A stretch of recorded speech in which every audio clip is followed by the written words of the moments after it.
Welcome to Creative Glory, the podcast, where we talk about faith, family, entrepreneurship, and honestly, a little bit of everything in between. From testimonies with guests to funny stories with our family to what not to do. Join us, Britt and Anthony, and our family on this journey called life as we keep Jesus first, grow with our family, and build our businesses. I do what I want. Good morning, gentlemen. Or good afternoon. And gentle ladies. Ladies. Gentle. I'm Anthony. Welcome back to Creative Glory. Creative Glory. The podcast. The podcast.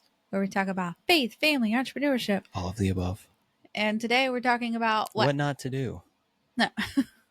We're talking about comparison, to stop comparing and start thriving in who God made you to be. Stop comparing, start thriving. Yeah. That sounds like a title. It does. Yay. All right. We're going to start off with some scripture. So Romans 12:6 says, and this is the Passion Translation, but God's marvelous grace imparts to each one of us varying gifts. So if God's given you the grace gift of prophecy, activate your gift by using the proportion of faith you have to prophesy.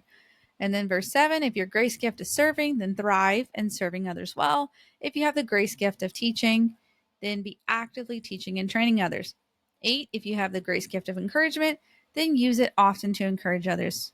And if you have the grace gift of giving to meet the needs of others, then may you prosper in your generosity without any fanfare.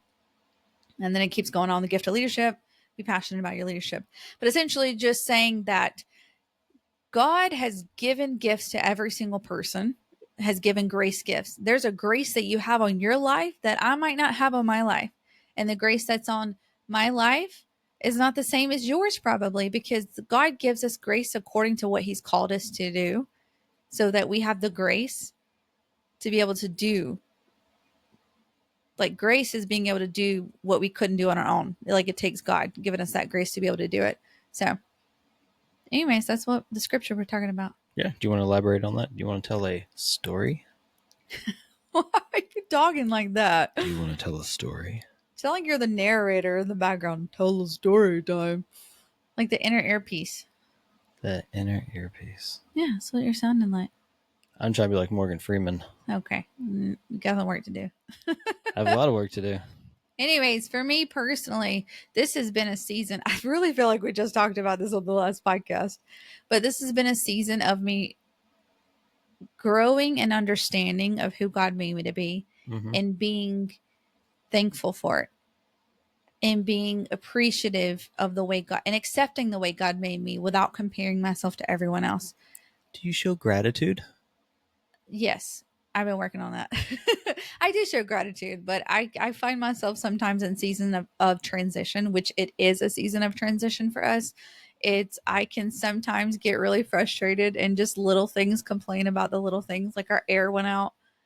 It wasn't that bad, but it went out for 2 days? It's like, it was like 3 days, but it was the 3 hottest days so far. It was pretty hot, but it wasn't like it was when we met. It was $80. And my apartment was like 900 million degrees. It felt like in Louisiana. Yeah, it was. And miserable. It was out all summer. We bought all the fans that we could, and we just had them all rented on. A new apartment, and the air went out the first week, the first day. And then they had a new property management company, and so it was only $400 a month. So I mean, yeah, which really wasn't anything considering I paid $200 for your math book. Yeah, right. Math book, $200. Never opened it. Rent for a month, $400. And there was no air. I'm like, they should have just let us stay there free, or half the price. Free. I like free. Free sounds great. Oh, that reminds me. I used to pay in quarters. I would barely slide and glide into the gas station in my Saturn Ion. I think we all did. I think we all had those stories. And I literally would hand the change. I'd be like, here, did I count right? And I was going to school to be a math teacher. And I would still mess up. That's so funny. Anyways, we're not talking about that. We're not. We're not talking about the struggle. No, it's a different struggle. But talking about comparing. You were talking about being grateful, and how actually being grateful is one of the antidotes to comparison. when you're truly, and not just verbally grateful. Sometimes I do feel like you do need to say it sometimes before your feelings catch up, and be able to list out your blessings like, thank you, God, I can breathe. You need to say it out loud. A lot of times you get stuck in your own head. I do. And then like everything just starts just cranking up. Like it starts to amplify with it, but you can just break that by literally speaking. Yeah. Because when you talk, you aren't thinking. Bingo. I don't know. I feel like I can do that. Nope. I know people say that, but I swear sometimes me and the Lord be having conversations while I'm talking to you. You cannot. Can confirm you cannot. There are many gifts in the spirit. Yeah. Talking and listening at the same time. But the whole point is, a lot of times when you speak out loud, you get your brain to stop like on this loop. You get stuck in a loop of a negative cycle. It's a way to break it. You just skipped all the way to part 3. You talked about me last time skipping. I just said it's a way to break your mental process. Oh, we were talking about breaking the cycle. I'm not talking about that. I'm talking about the mental side of it. And then you start to actually speak it out and you say it. And once you say it, like if you're going through a negative thought process, you say something positive and you focus on that. Yeah. It'll shift your perspective. Yeah. I know with me, when it comes to comparison, I get stuck down that road, but it has it. So like even with something simple as working out. Yeah. And you see somebody progressing faster than you are, you kind of hit like a plateau. It's like, dang, man, that sucks. Like I'm not pushing as far as, I think that I should be able to. And this person is just like skyrocketing past. But in between, like this self-pity almost, it's like, man, what can I do to get better at this? Why is he better than I am? Just sit there and be like, man, he's killing it. Like, that's amazing. But then you also see their dedication and, how structured they are with it. It's like, am I that structured? I'm not really that structured with it. I'm not really, You have different goals. You could have different goals though. Like, You can, but I'm just not as strict. Like the way that I see it. But I always shift it whenever I'm like, man, what can I do to get better? Literally just stop. And I'm like, you know what? That's awesome for him. That's awesome for him. That's awesome for her. Like they're killing it. And just be like, I could be more strict with it, but I really don't want to. It doesn't serve a purpose for me. And it's like, you know what? I've progressed so much further from just a year ago. I've progressed so much further from 6 months ago, 3 months ago, whatever it is. Like I'm feeling better. Numbers are better. It's like, you know what? Right now, small victories, but just enjoy it and just shift it for positive. So, my head itches. But yeah, I was just thinking about how. Go ahead. And sometimes too, for me to not compare. When I start comparing myself, it's usually exposing like an insecurity in me. Mm-hmm. And that's an area for me personally that God wants to deal with in that season. Like, what am I comparing in that person? What do I admire in that person where I'm like, man, I'm not good enough in that area? And example, when I joined Shiloh and I began to learn how to operate in my giftings of prophesying and speaking into people, I remember thinking everyone was so serious. And I would just get the giggles. I would just laugh, or I would just have these joyful words of I would just feel this inner joy come out. And it only really happened when I was prophesying. So I thought something was wrong with me, because when I get nervous, I do have nervous laughter. I will just laugh. Yeah. When I feel awkward, I'll laugh. It's kind of my go-to. That is my coping mechanism, I guess, when things get really intense. When Anthony gets really angry, I just get the giggles and I just start laughing, and it makes you 10 times more angry. I usually walk away. It's whenever you chase me. And laugh and chase, right? Yeah, we're not playing cops and robbers. Like, leave me alone. I just want to just be left. Just anyways, I started being like, okay, God, I think there's something wrong with me. And I had it mentioned to me by someone that was someone I respected. that maybe I needed to be a little bit more serious. I'm like, dang it. Well, you know what I found is one of the main things I operate in is joy, especially when I'm prophesying and speaking into people. I just feel the joy of the Lord. And I'm now learning to distinguish. Now, when I prophesy, it's not that I'm nervous because I'm more competent and confident in this lane because I've practiced and I've used my giftings. There's still a fear of the Lord that, Lord, I pray I don't miss it. However, there's more confidence because I've just done it over and over and over again, right? So I don't get as nervous around leaders because I realize every leader and every person we look up to, they're just like us. They're just a little bit further down the road in their area than we are. But they started out the same place. We all start out taking one step, one action towards that dream or goal that we have. You have to start somewhere. And so we're looking at their end picture, right? And we're maybe in chapter 1, we're looking at chapter 20 of theirs, and we're comparing. There's no comparison. It's not that they're better than us. They've put in more hours. What's the rule of the 10,000 hours? Like with athletes, to be competent, to master a skill, they say to put 10,000 hours in. Which is roughly, if it's a 40-hour work week, like a job, it's 5 years. Yeah. To master a skill, you put that many hours in. Well, if you're just starting out learning, Tristan wants to learn whittling. I had to Google what that word meant. Carving wood. Wood carving. Tristan wants to learn wood carving, and he's not going to be as good starting out as someone who's been doing it for 5-10 years because they've practiced over and over again. So he doesn't need to get upset with himself because he's not perfect the first time he tries. So he can't compare himself to someone who has been trying over and over and perfecting their craft and growing in their craft. I completely went off track of the first story. No, you're good. Just trying to figure out, so root of comparison. What are some of the roots of comparison? Honestly, number one is just being ungrateful. I think you kind of went over it. Well, we went over that, but insecurities. I think insecurities and being ungrateful, like just being able when you focus so much on yourself and you're too inward focused, that's when you compare to other people.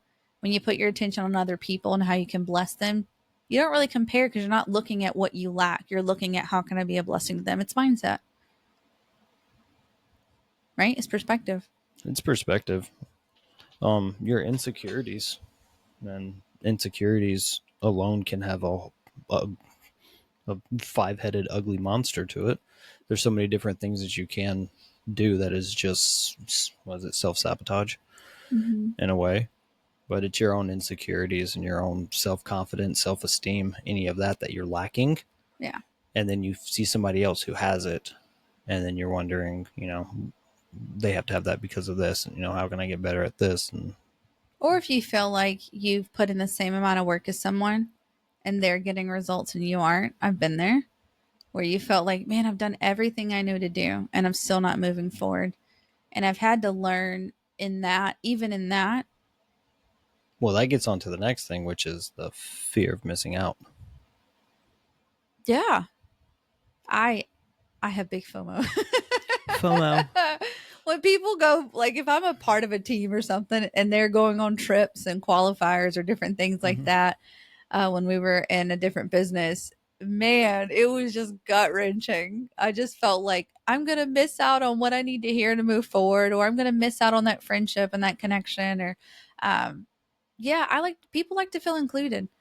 They don't want to feel like they're missing out on something. And maybe someone is the same age as them and they're already, they've bought a house, they have a family, they have this, and then this other person's single, hasn't even met anyone they're even thinking about marrying. Yep. And they're like, God, I'm so far behind.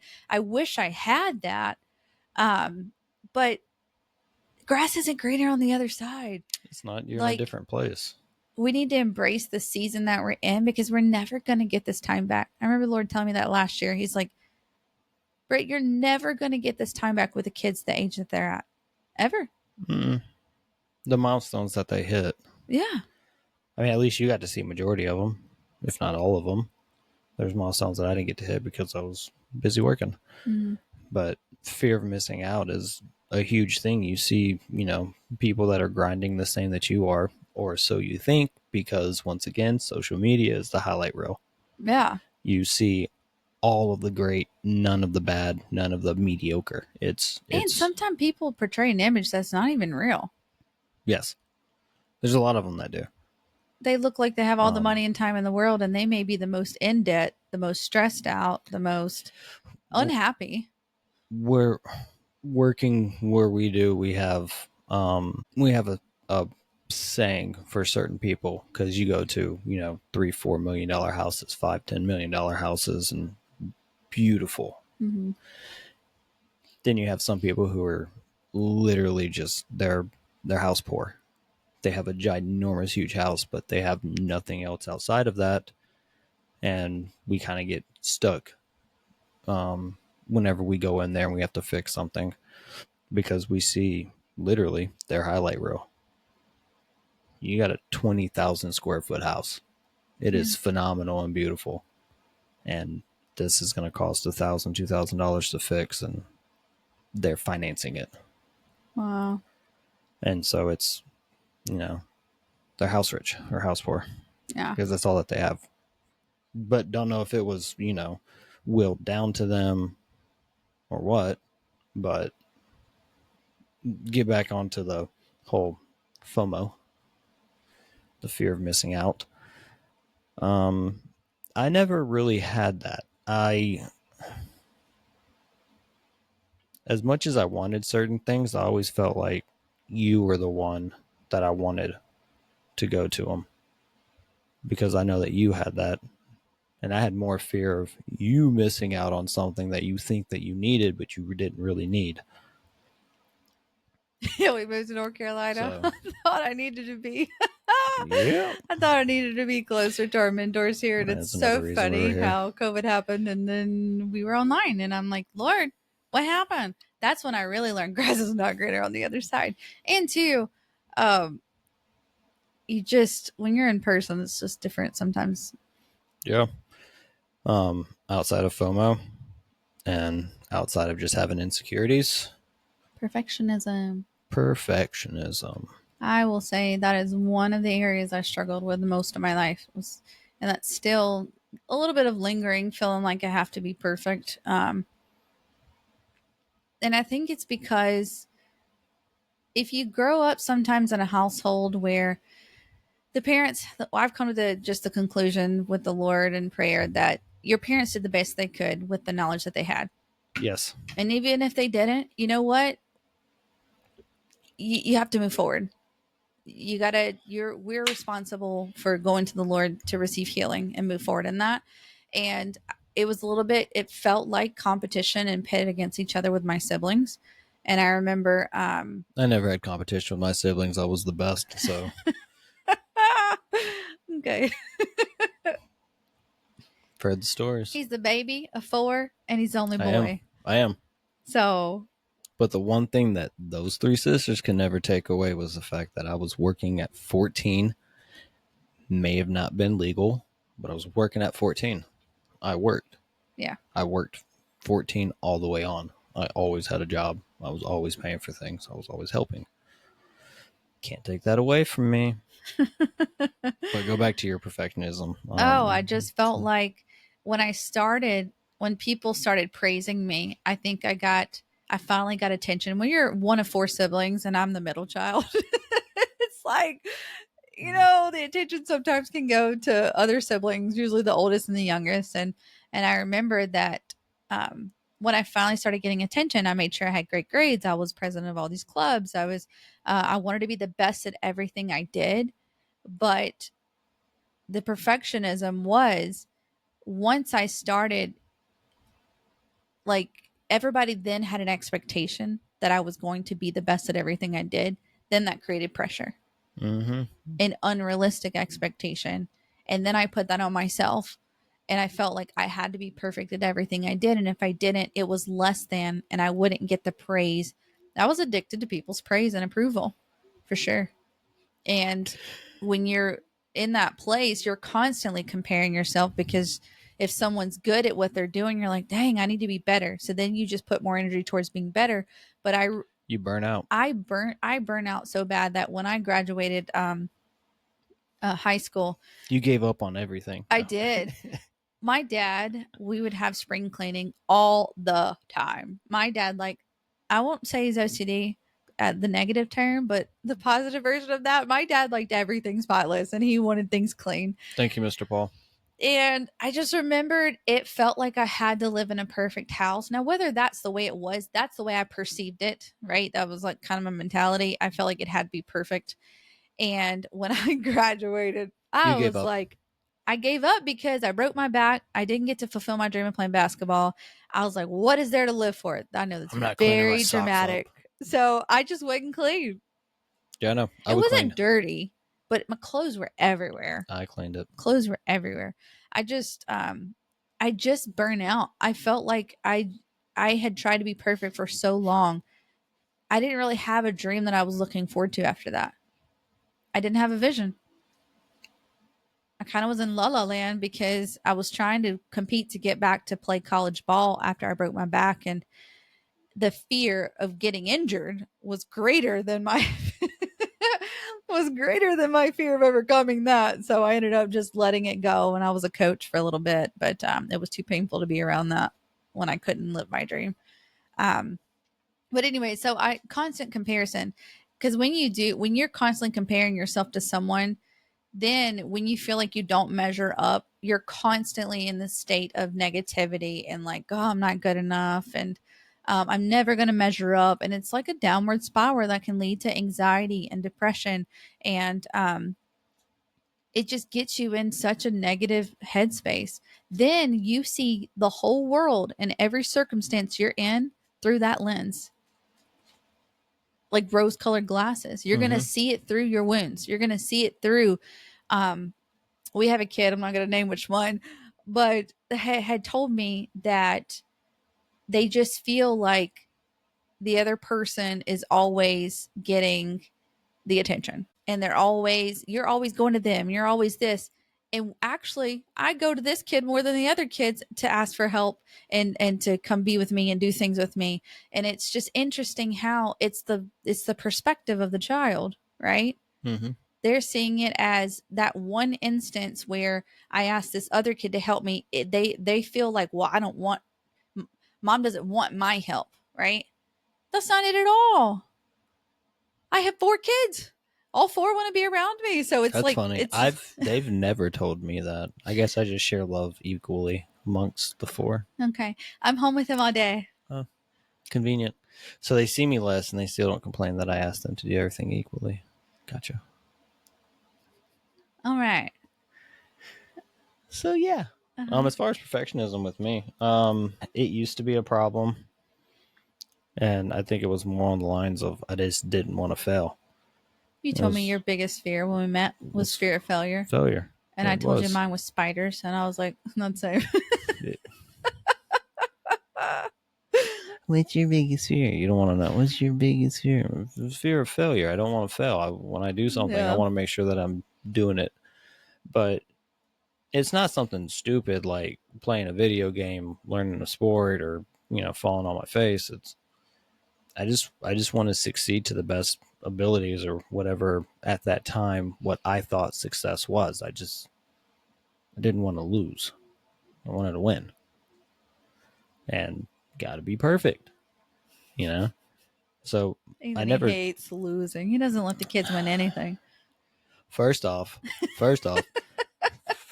How you feel about yourself, Anthony, being little kids? I feel perfectly fine if you go into the realm of we're going to play a game or we're going to try something and then make it into a competition. You 100% are getting no sympathy from me. I'm not letting you win.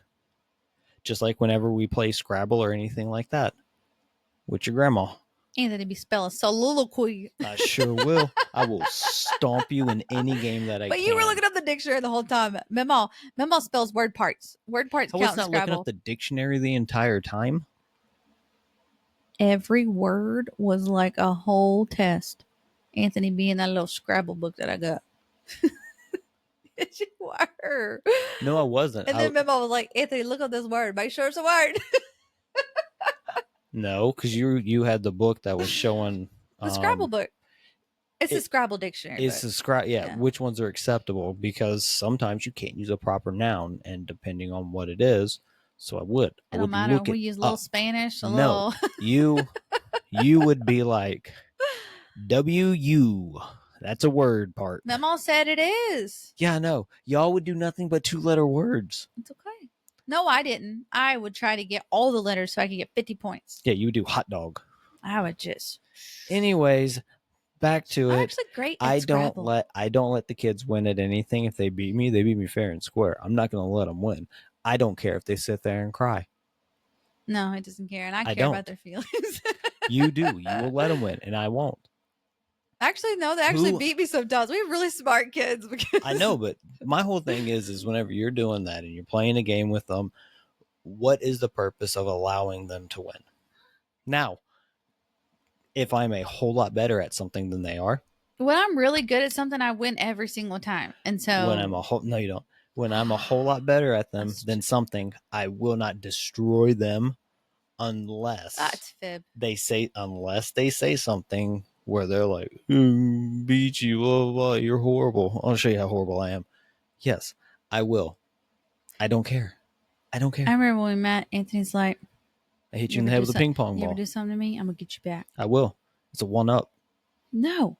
Yes. I'm not like that. But I'm not like that. We're talking about games with kids. Quit. That has nothing to do with this. It's an impact on relationships and personal growth. Stop it. We have notes, by the way. That's what we keep looking at. We have outlines now because we go on lots of. No, we don't. Trabbit Hills. Rabbit Trail. Trabbit Hills. Trabbit Hills going on. Anyways, but with perfectionism, I mean, that's what it stemmed from, was just a fear of failure. And you don't fail if you're perfect. But once you think about it, I've said it multiple times, nothing's ever going to be perfect to start. No. You'll never be perfect at anything starting out. It doesn't matter where you're at. You will not be.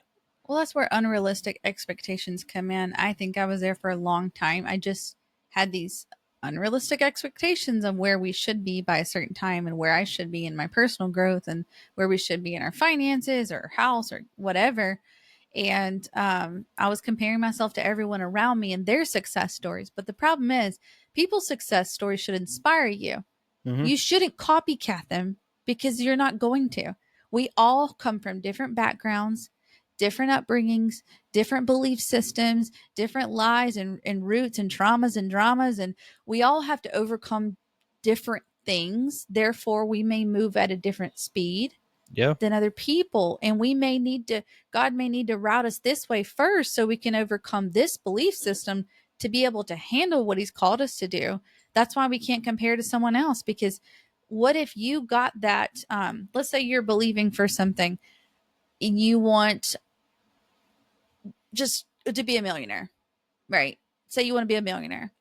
If you haven't overcome the belief system and gotten your character to a place to be able to handle that wealth, right?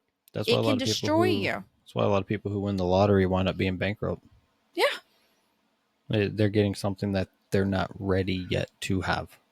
Yeah. And you're comparing and you want that. That's envy. That's greed. You're wanting that when you might not be at a place where you can handle that. Mm-hmm.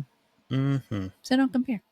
But I just saw it at a point eventually that where perfection is. If I was perfect at something, it would be boring. Could you imagine everything that you did was just perfect? Oh, heaven. Heaven? That would be boring. Not really. We're like, look how great this is.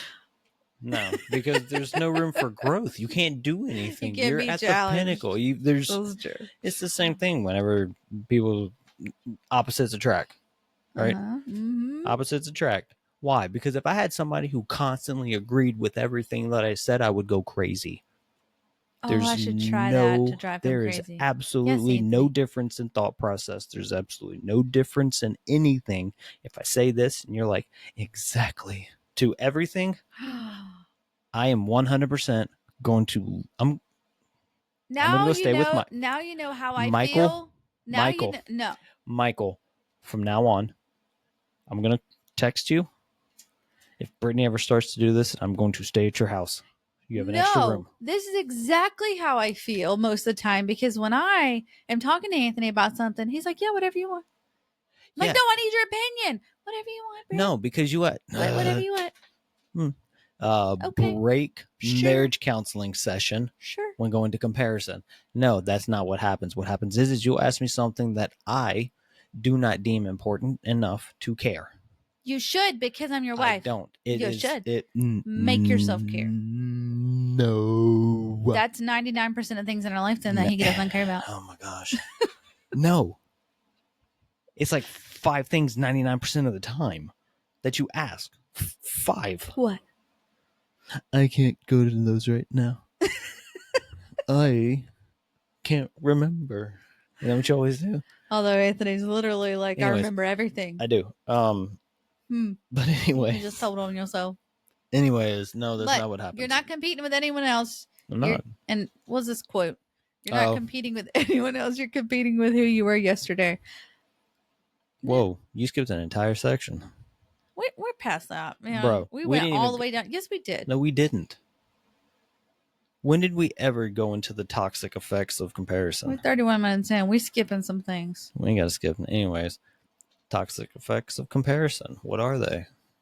Oh, the quote, comparison is the thief of joy. It's Theodore Roosevelt. That's so true.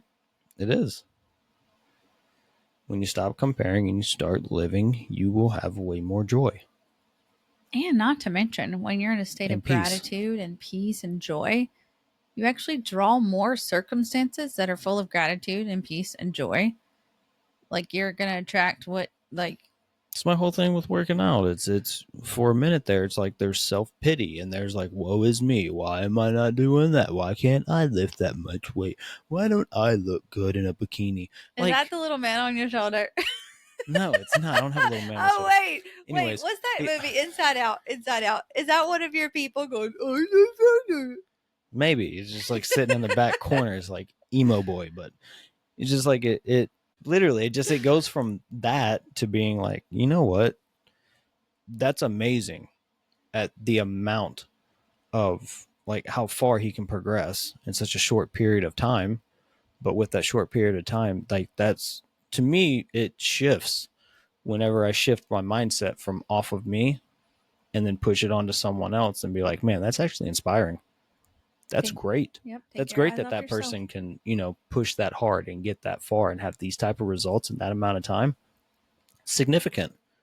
And then you realize that now all those, those toxic feelings, the negative self-talk that you're having, it'll shift. Now you have positive. Mm-hmm. And you can literally feel the difference. Yeah. When you have negative, you have your heaviness, you have a weight on you. Well, you feel, for me, my stomach hurts. Like, you feel anxiety in the pit of your stomach. You feel tightness in your chest. You'll feel tightness in your shoulders. And it's, to me, it's heaviness. I feel like I'm being squeezed. Mine just feels like I'm being weighted down.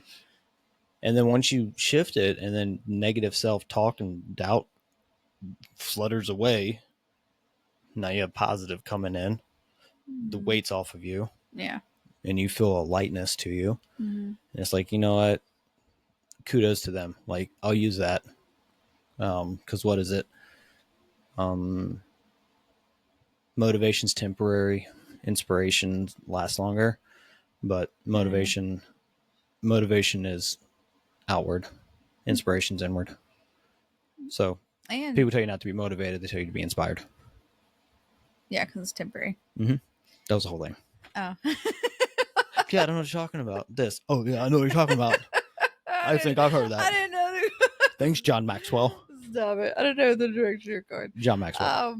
But it impacts your relationships, the effects of comparison, because when you're constantly in that state of comparison and negativity, nothing's ever good enough. You're not ever good enough. Honestly, no matter how much your spouse or your friend, your best friend, or people around you tell you that you're great at this, you're not going to believe it. Mm-hmm. Right? Because you're still going to be thinking, but it could be better. But it could be, you're going to be thinking, what if? Or it should be. It should be. Right? Yeah. Yes. It also affects your relationships because if you have somebody who's close to you that you're comparing yourself to, oh yeah, it you can drive a wedge. There's a person now that you can't really tell them anything because they're constantly comparing their life to yours. Yeah. And they're constantly trying to one up. Oh, you did that? I did this. You did that? Oh yeah, I did this. Yeah.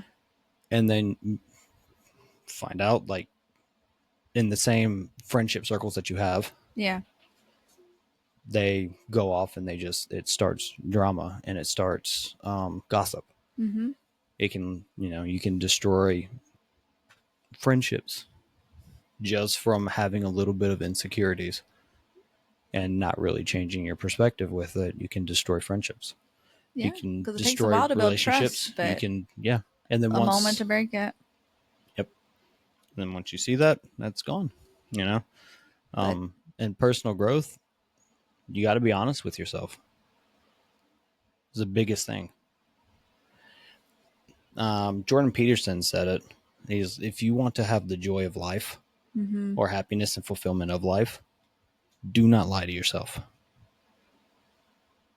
Yeah. Biggest thing that we can do is just believe a lie that we told ourselves.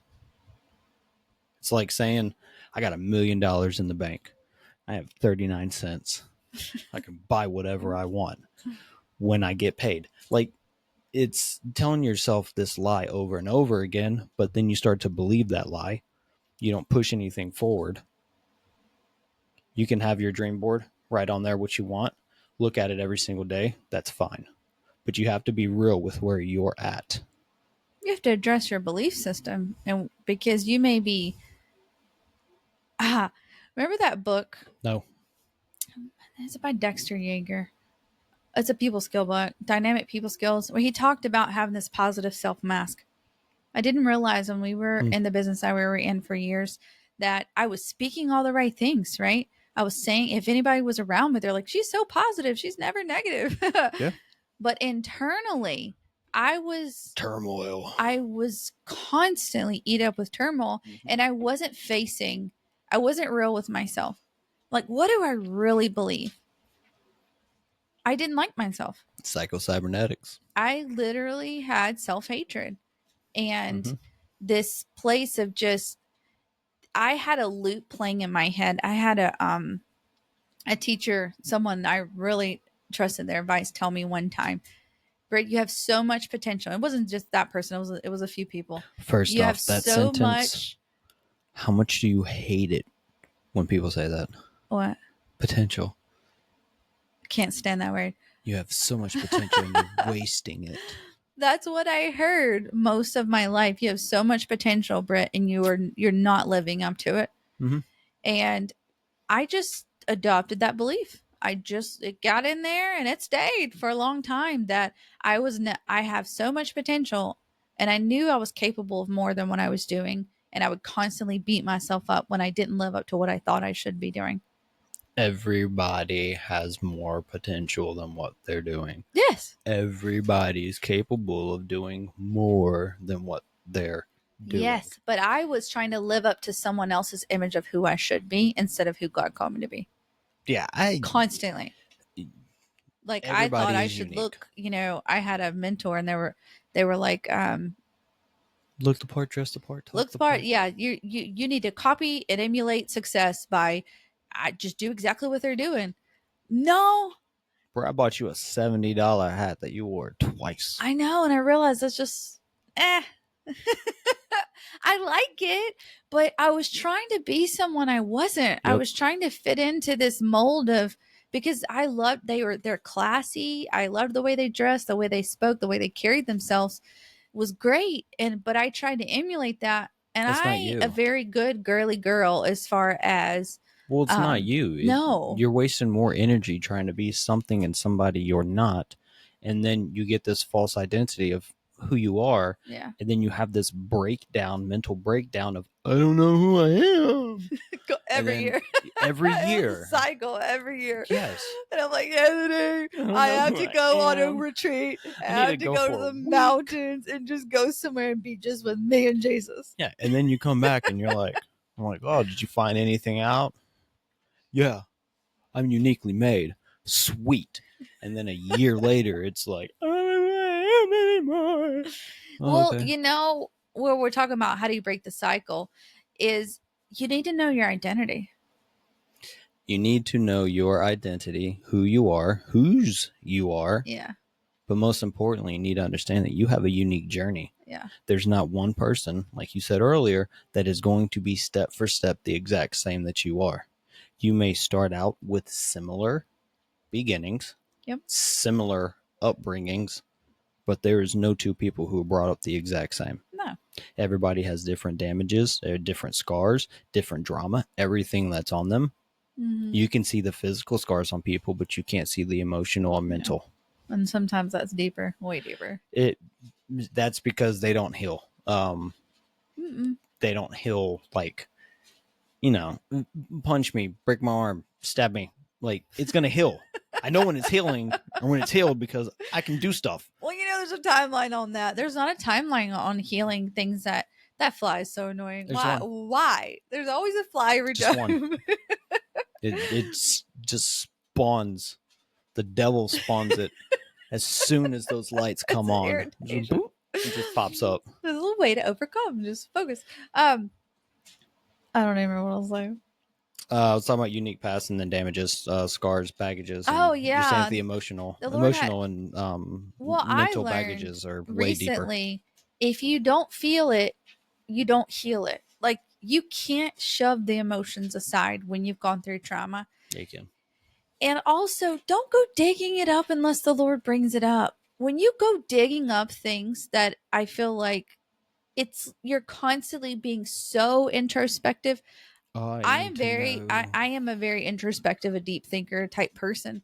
I'm willing to be like, God, what do we need to change? What do we need to do? And sometimes the Lord's like, stop, just stop. Like, there's a scripture that talks about, Lord, search my heart. Let the Lord search your heart. Let him bring things up. And you'll know when he's bringing it up because you'll be triggered by people with similar circumstances everywhere. Your spouse will trigger you in that area.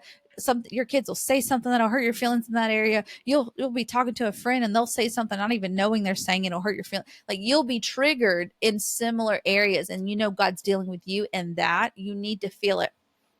Because when I went through, recently, I didn't realize I've been in a season of transition.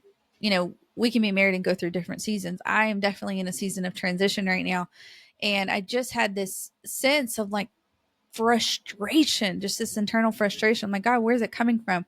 Then it's almost as if I've always been a very good follower, I think, and I'm very loyal to whoever, if whatever I'm a part of. I know that fly is working overtime, man.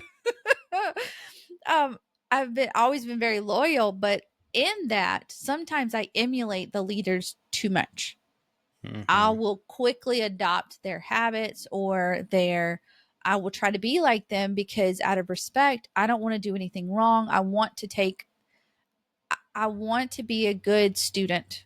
I want to always be coachable, right? Well, lately, I've just been feeling this shift of like, no, you need to stand in what God gave you and not try to be like the leaders you have. Be grateful that they're in your life and you can learn from them. But God made me unique. Yep. Right. And I think we did talk about the other podcast about how I came across a 2-minute video. Yeah, and how it changed. And it changed a belief in me that I'm too much. That's a lie that's just been circling in there that I didn't realize that I find myself pulling back and not sharing as much on social media because subconsciously I feel like, man, I'm going to be too much for people. And then I'm going to read some lyrics because in this season, and I feel like it's going to continue, but the way that I heal right now is I get it out through song. Some people may journal might help you. That helps a lot of people just get out. Sometimes you don't even know what you're thinking until you write it on paper. Yeah. Helping break the cycle, understanding who you are, whose you are. You have a unique journey. Your timeline's not going to be the same as anybody else's. You see a lot of people who are the overnight successes. It looks like it. It looks like that, but what they really are is a 10-year overnight success. You don't see what they did prior to this. But a big thing to do would be simple, small accomplishments. Mm-hmm. Doesn't matter what it is. If it is something small, write it down. Post it. Put it on somewhere where you can read it. Celebrate the small wins. It's all about the small wins. Yes, we want the ginormous big ones, accomplishments, the Rocky Balboa on top of the steps, like, oh, I did it, We want that, but are we willing to go through what they went through? But how many steps did he go up before he got to the top? Oh, the flies doubled. They did. I put my hand up. And, the Lord said, multiply. No, that's not the Lord. That's the devil. He knows the word too. No, I want to read these lyrics real quick. Go ahead. But it says, when I write in this season, it's just writing. It says the Lord he's almost like he writes through me too. But I wrote, I'm just the right amount for the right people. Never enough for the wrong ones. But it just so happens that I've spent my whole life always trying to prove myself right.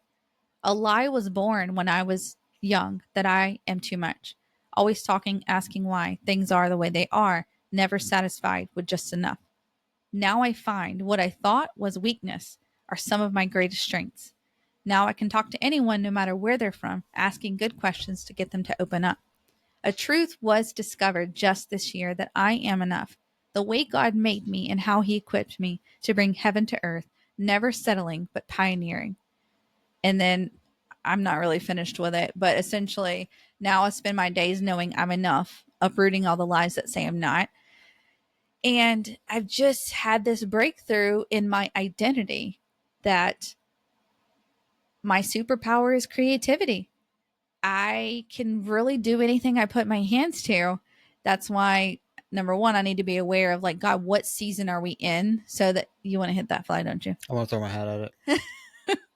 But essentially, I'm just learning that I like myself. I didn't like myself for the longest time because of my weight or because of this. And talking about celebrating the small wins, I didn't realize that a month ago when I let go of something, a dream, we talked about it, a dream that I had been holding on to, when I finally let it go, like actually let it go, I started losing weight. I started changing my habits, not even intentionally changing my habits.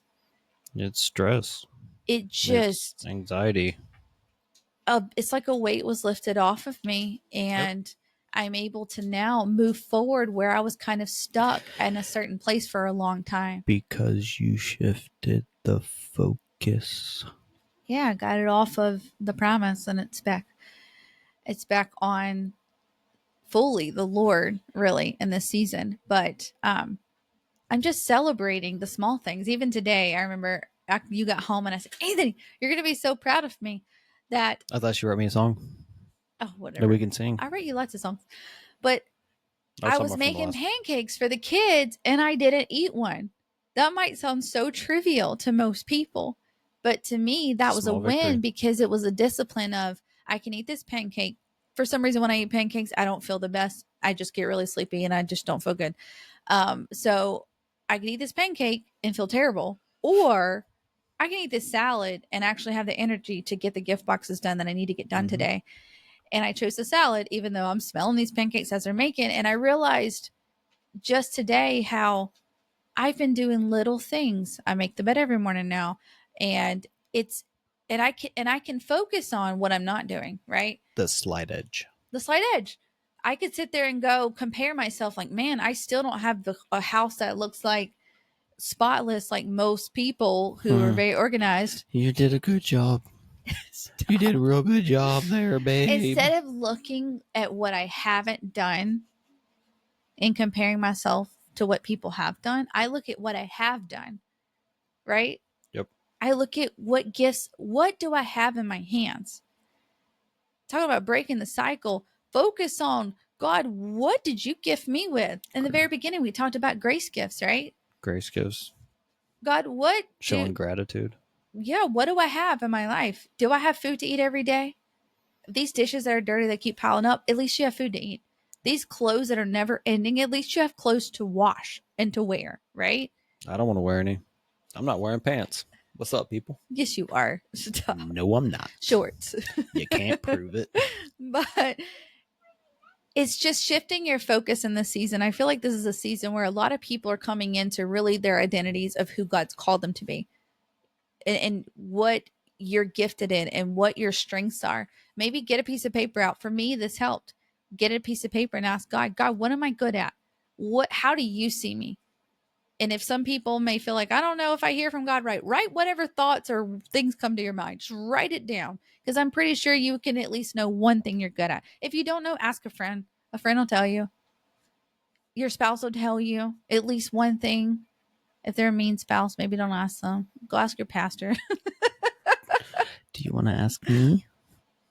Yeah, you're pretty good at I said, do you want to ask me? I didn't say I ain't asking nobody nothing.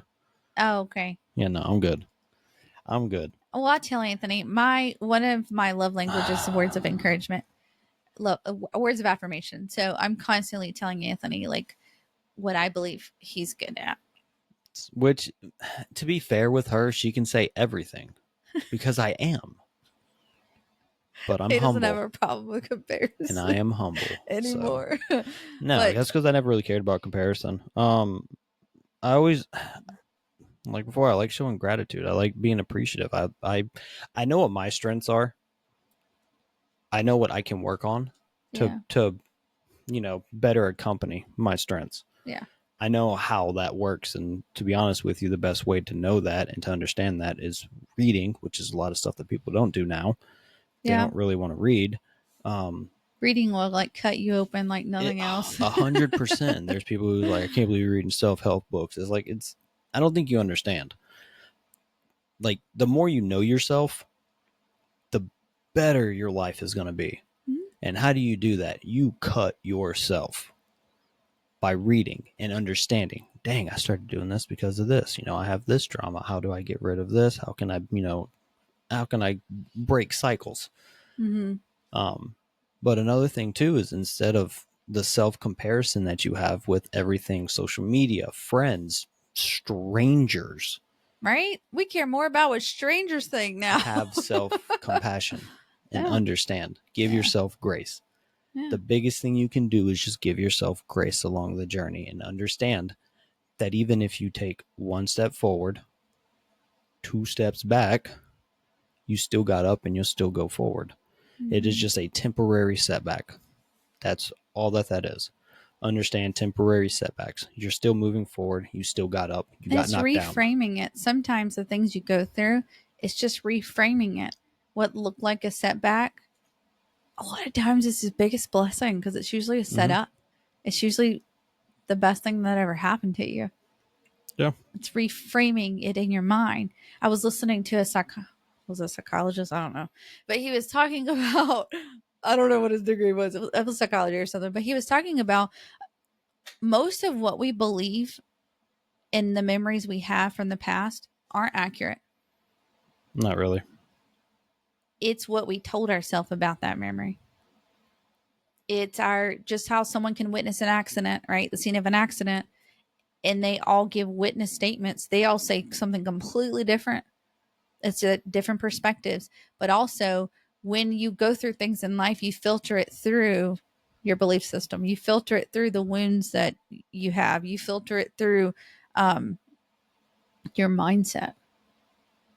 So what you said, really the biggest thing about comparison is gratitude. I think, honestly, just getting down to it, it's starting to be grateful for what you have. Gratitude and compassion for yourself. Gratitude and compassion. Because, too, sometimes we have more grace for other people than we have for ourselves. 100%. Like, we will be so understanding of, man, they couldn't go to this because they had something happen with their kid. But ourselves were like, oh, we beat ourselves up. I can't say no. I do. I beat myself up because I'm like, man, I said I was going to do it. I need to be a person of my word. And when I can't follow through on something, it's just like devastating to me. Yeah, it's aggravating. But you have for like life happens, you have a whole bunch more grace for others if they're like, hey, I can't make it. this happened. Okay, cool. If you have the same exact thing happen and it's like, man, I'm going to be late, man, I don't know how to tell this person. You just try to avoid it. And then you try to, as hard as you can, do whatever you need to, knowing that it can't. And instead of, as soon as it happens, reaching out and contacting them, being like, hey, look, this is what's happening right now. I don't know if I'm be able to make it. I don't know if I can, still hold true to this. Most of the time they're cool with it. But instead, I build a whole story in my head. Of every bad thing's going to happen. And then I wait till last minute. And when I finally face it, I was like, oh, that wasn't that big of a deal. As soon as you was face it. Was it uncomfortable? Yes, but it was not that big of a deal. Yeah, but it's uncomfortable because you made it uncomfortable. True. Everything that happens, because you'll go through an entire process of, all right, well, I'm gonna have this conversation with this person, and if they say this, then I'm gonna say this. But if they don't say this, and they say this, the whole thing planned out. 100%. My brain's on like overdrive when it comes to. Except for whenever we have a little spat, and then like 7 hours later, just because I'll say something sarcastic, you'll walk in and be like, I should have said this. I don't think of good comebacks when I'm talking to Anthony because he's so quick-witted. He's got to come back times 3 for everything I say. Everything. And I can't stand sarcasm. Funny. I don't know why. But anyways, the best. Oh, I got a cramp. So if you know me, sarcasm. I got a Charlie horse. I don't mind a little sarcasm, but when it is a lot. Are you okay? I got a Charlie horse. I can't get up. I'm sorry. That's funny. I bless you in Jesus' name. Let Charlie horse go away in the name of Jesus. But what are some action steps? Let's kind of wrap this up. What are some action steps that people can take to, let's say that they're stuck in this social media comparison? Detox. Social media detox. Everybody needs to do it every now and then. I've had several friends who go and 100% deactivate all their accounts. They don't touch it. They don't mess with it. And then they slowly get back into it. Well, what if their career or their life is dependent upon it? It's not. So I'll tell you what the Lord told me on that. You can set up to do videos and when they post. So you technically don't even have to get onto it. And really shy away from looking at comments, reading the comments. Yeah. Well, for me, the Lord told me, he said, create, not consume. Yes. Like it's discipline. If you need to take a break for a little bit, then take a little break from social media or set time limits on it. Set time limits. Like, I'm only going to do social media at this time. And if you're a person that says you're going to do something and you have a hard time following through with that, get an accountability partner. Get someone like Anthony. Those 2 flies just darted at my face and then parted. But get an accountability partner, Yeah, message me. You message Anthony. He'll tell you suck. Suck it up. Yeah. But just be aware. I would say start paying attention to what you're thinking about.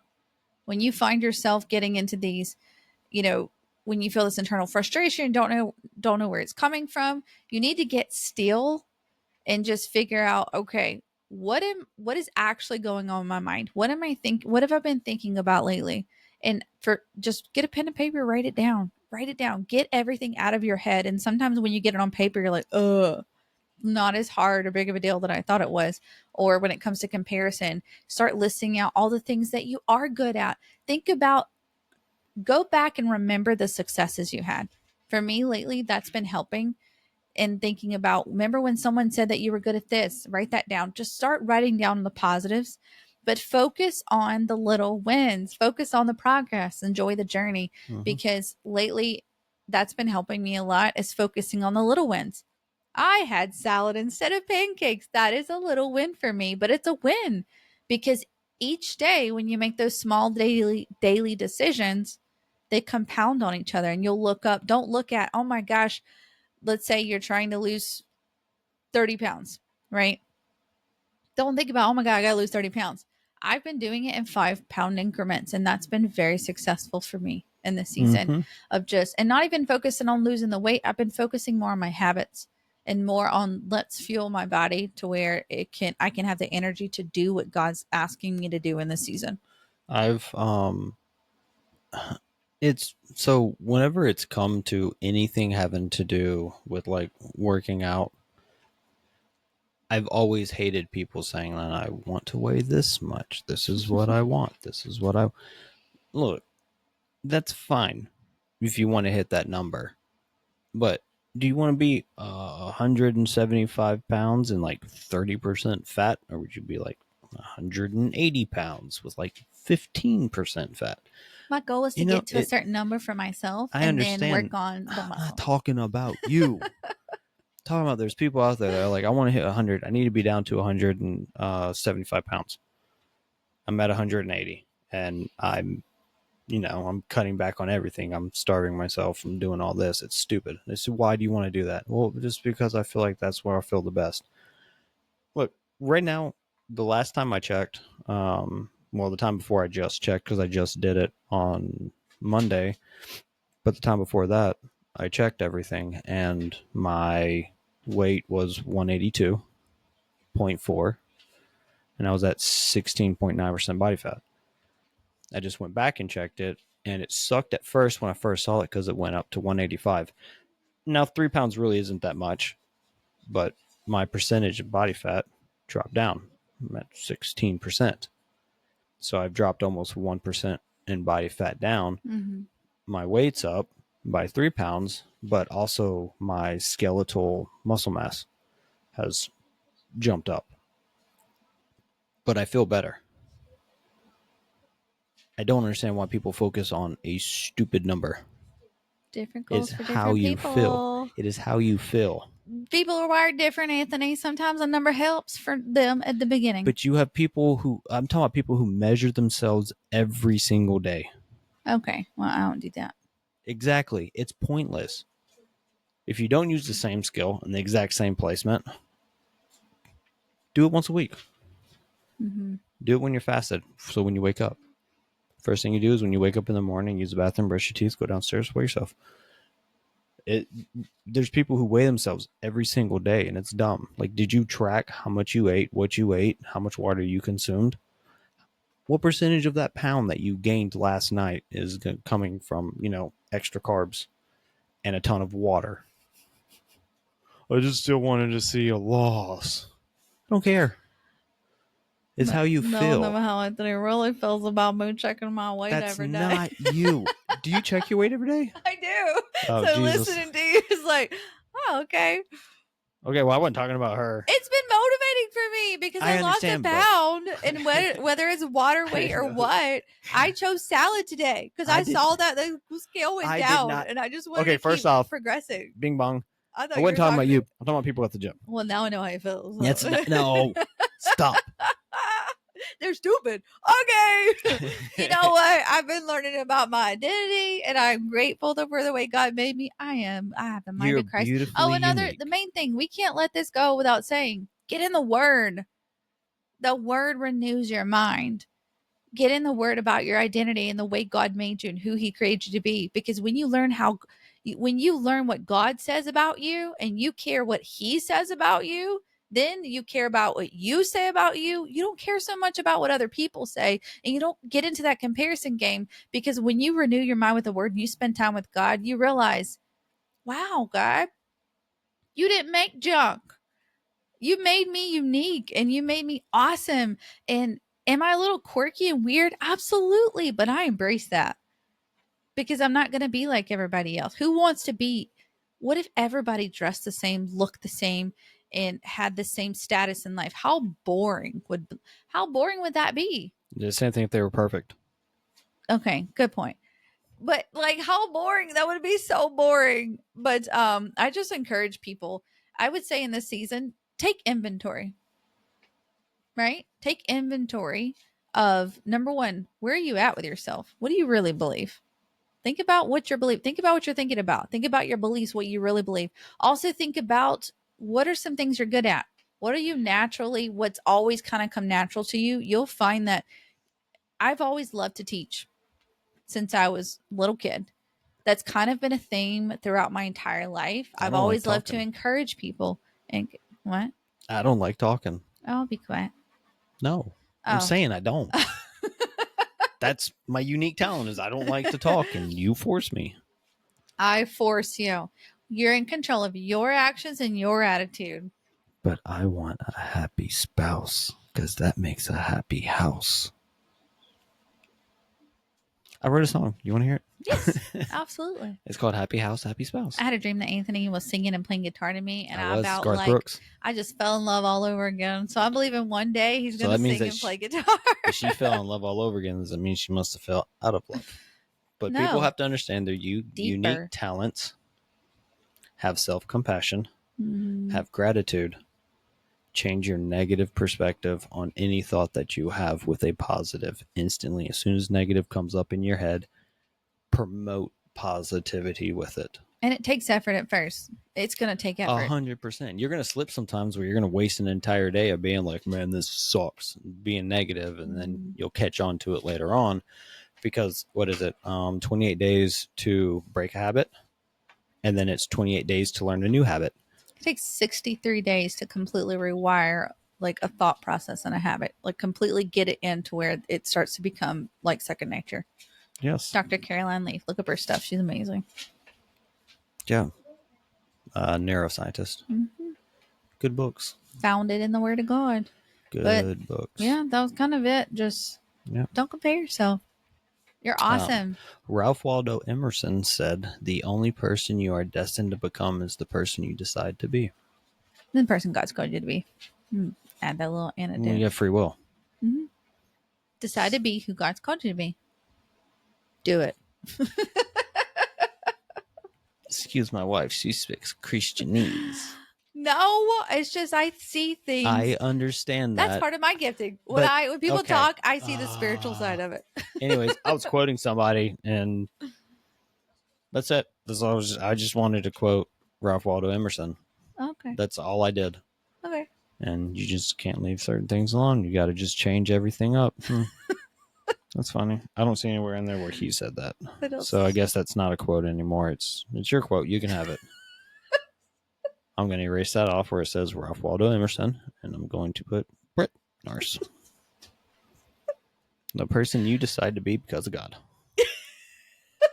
That's what we're going to do. I said decide to be the person God's called you to be. Which is still your decision. You still decided it because you have free will. Yeah. Okay. Yeah. All right. The end. Yeah. That's the end of it. And I hope that you can be your best cheerleader. Yeah. If you need some help cheering on, I'll do that. I will too. Give you a good kick in the rear. I'll hug you after and speak life into you. Yeah, good cop, bad cop. I'm wearing blue, you're wearing black. All works out. I have blue on also. Well, mostly gray, black. Yeah, well, I'll have pants on, so it's cool. You have shorts. Anyways. Anyways, have a blessed day, blessed morning, night, evening, something, wherever you're at. And we just pray that there was something in here that helped you or helped encourage you or got you to thinking. Some of my favorite podcasts are ones that make you reflect and think like, oh, man. Yep, I redid my stuff. So maybe next time we'll have more. Oh, and I did. Oh, I put him out behind me. I haven't finished his arm yet, but I have Rocket Raccoon. Mm-hmm. Anyways, guys, we love y'all. Have a good time. Love you. Blessings.